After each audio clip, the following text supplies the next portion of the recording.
It's a very scenic morning, mid-November, and it snowed overnight, and I'm heading off to the village of Blackwell, just outside of Treddington, on the way to Ilmington, if you like.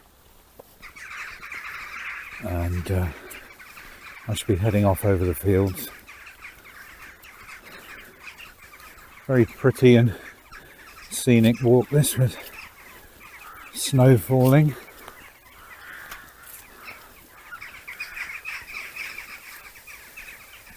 And the crows or the rooks in the oak tree I've just passed. And I shall be crossing the Foss Way and heading out over open fields.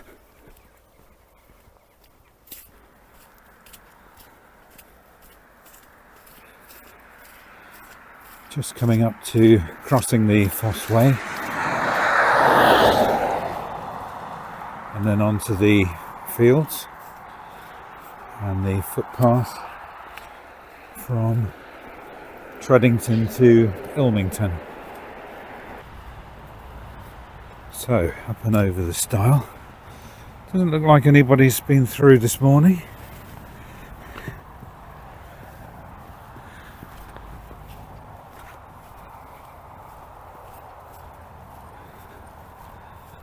And again, what a lovely sight. This field skirts around the back of Blackwell and up more on the, shall we say, Shipston on the Stour side.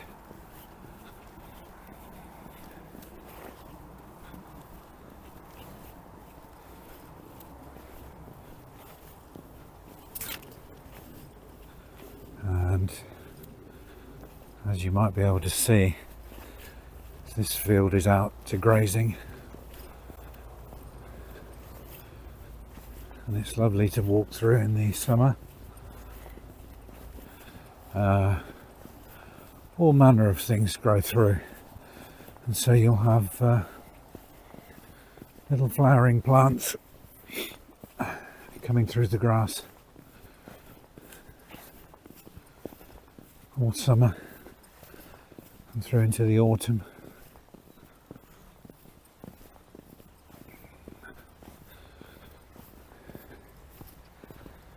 Some black sheep.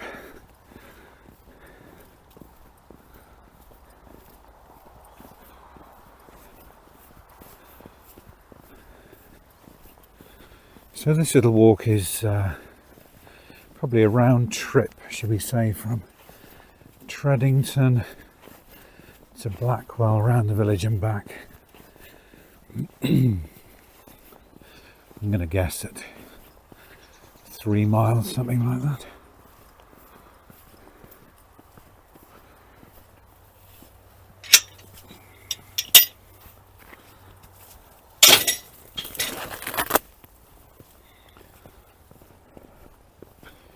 Caught up on the bramble.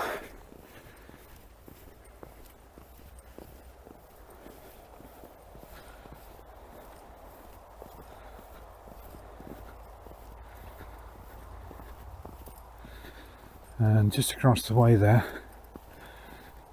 is the lane that takes you from the Foss Way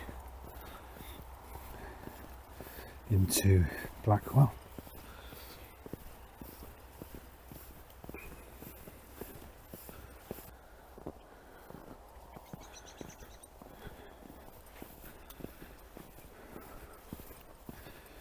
Coming down now to where the footpath crosses a small little brook,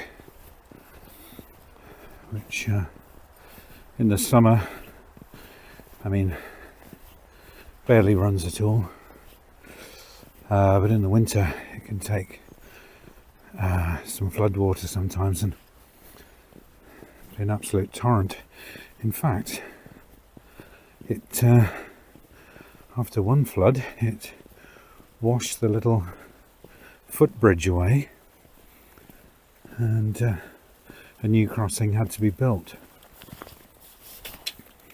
Oops, little slip on the slush.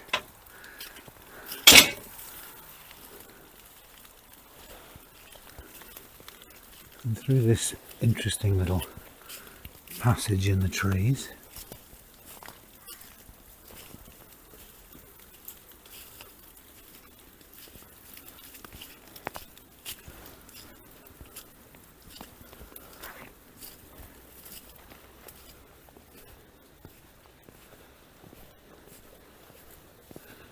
and ahead of us over the way is Shipston-on-Stour. I don't know whether you can just make out there's a transformer substation there. You might be able to see the electric lines and then coming down into the substation. It's a big substation, that one. And yeah, here's this little brook flowing, as you might expect.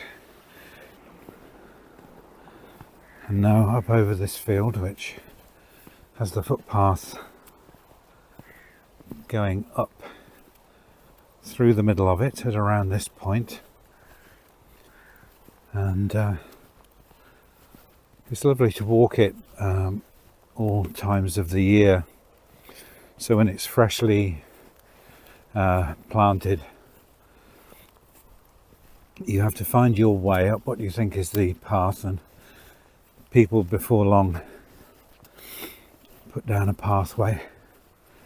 Everybody roughly knows where you're aiming for up the top. It's a little bit difficult to see it after the harrow and the seed drill, but it soon gets trodden. And then the farmer actually puts down a little bit of Roundup or something, so yeah, you can clearly see the path when everything starts growing. Often this field is put out to either wheat or seed rape.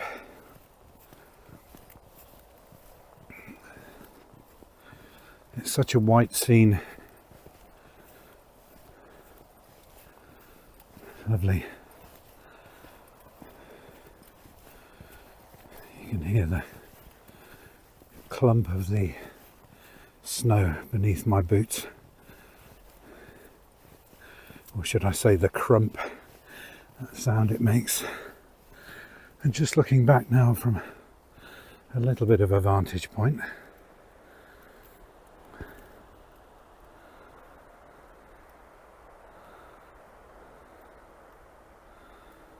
so that's a lovely scene.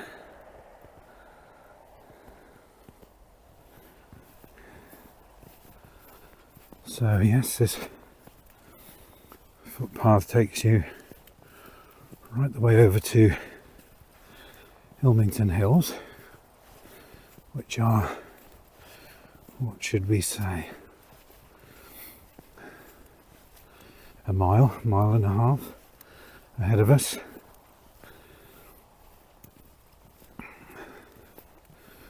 Not that you can see them.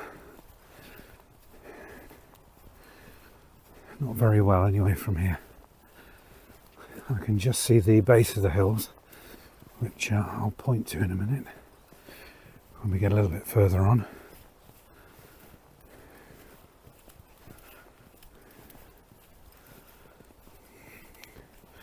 So yeah, it looks like this field has already been planted out, as you might expect. It's looking to me like wheat.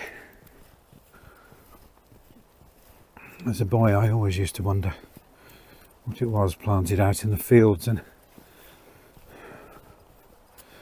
if I thought the crop growing looked a bit like grass early on, it probably was wheat or another cereal. I'm not that much of an expert, although I've lived in the countryside all my life. Yeah, I still need a lot of education in my life. And I love being educated. It's great. And these metal gates, you see a lot around this area, around Shipston, Treddington, Blackwell, and not everybody likes metal gates, but there they are with the farmer's name on, and I think there's 2 or 3 different farmers with their names on, and this one, as you can see, is Heath. Let's just see if we can see I don't know whether you'll be able to see it from here, but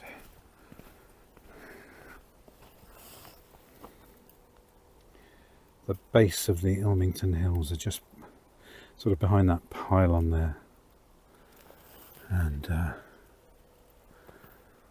yeah, so onwards into Blackwell, this lovely straight road takes you down to the foss, and this way into the sort of Darlingscote side, if you like, of Blackwell village.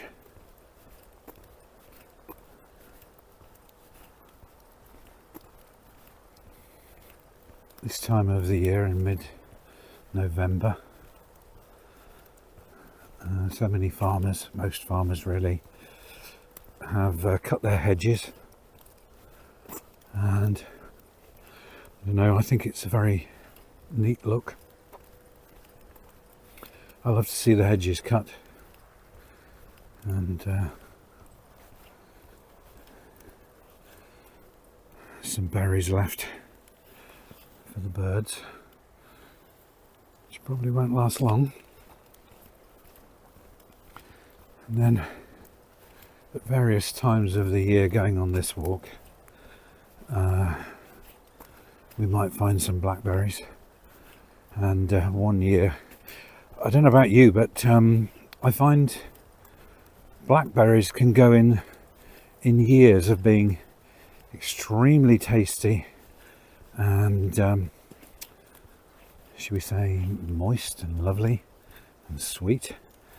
I'm not quite sure what that is. I think it's probably the amount of rainfall, and I think, yeah, one year when it was very dry, the blackberries were, yeah, very shriveled and very bitter and didn't form well.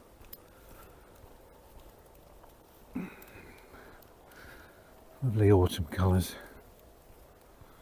silver birch there, and a chestnut, and what was that other one? A poplar, perhaps?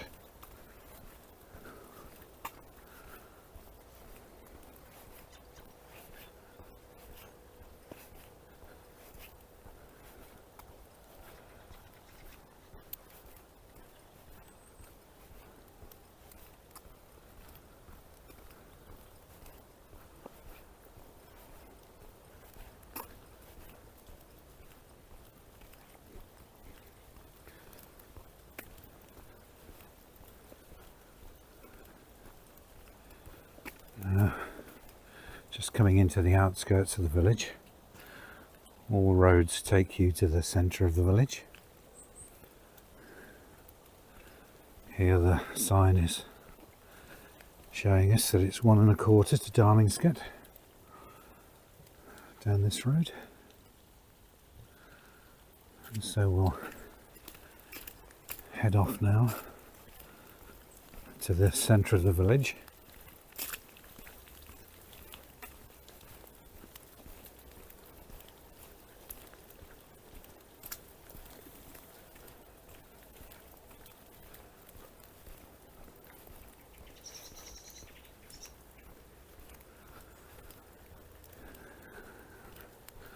Lovely sound of a blackbird there.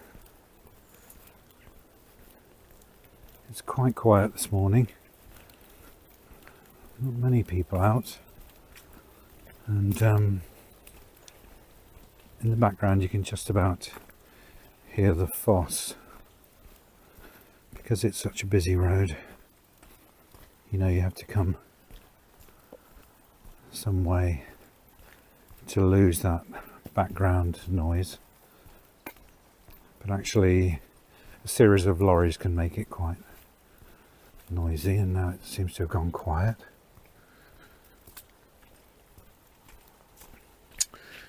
Here is a field, by the way, where some horses often are in the summer, and they'll come and see you sometimes if they want to. There's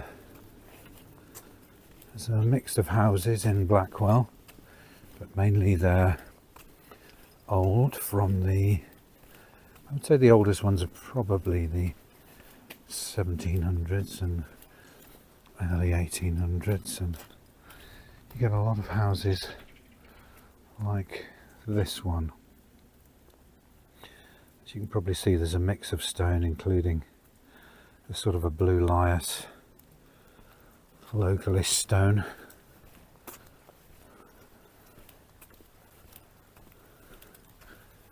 Mudstone even, as some people might call that kind of stone.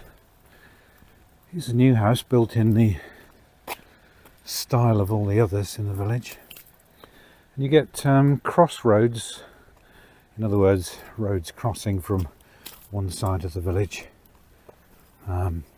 to the other, linking the two main lanes or roads in the village.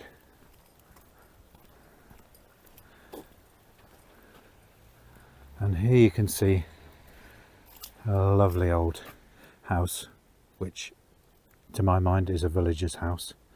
It's set out with a lovely vegetable garden in the summer,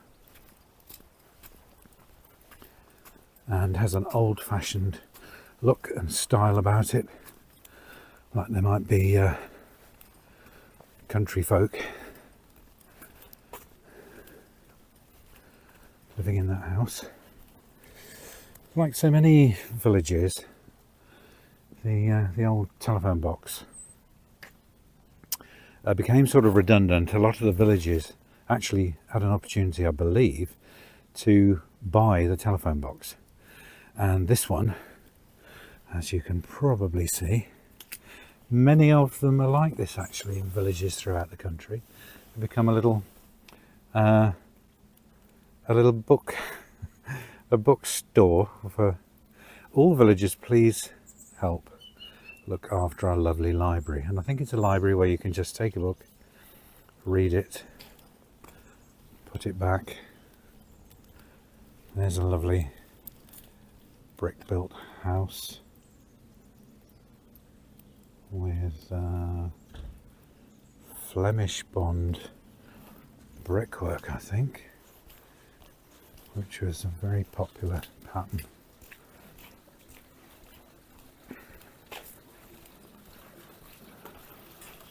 Good morning.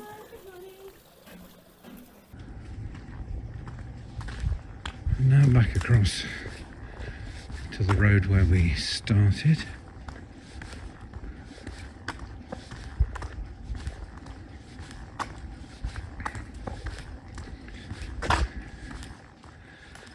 And then we'll take a little walk down to towards the village hall.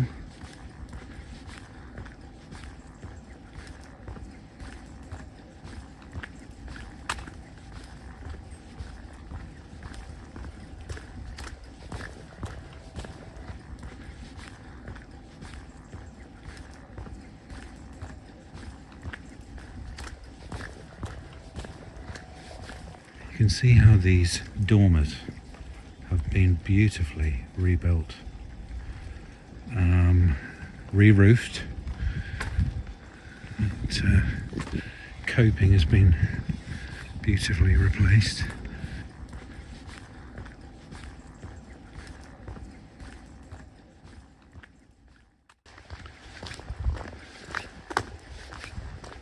And so we're heading out of the village now.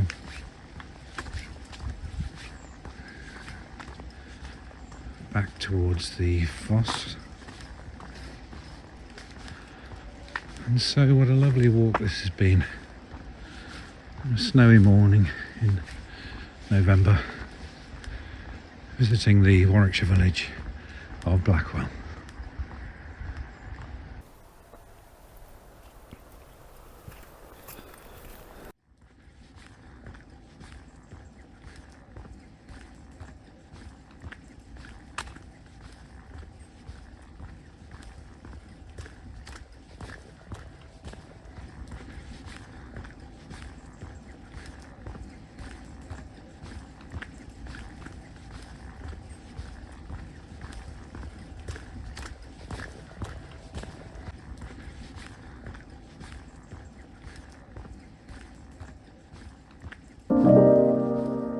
Thank you.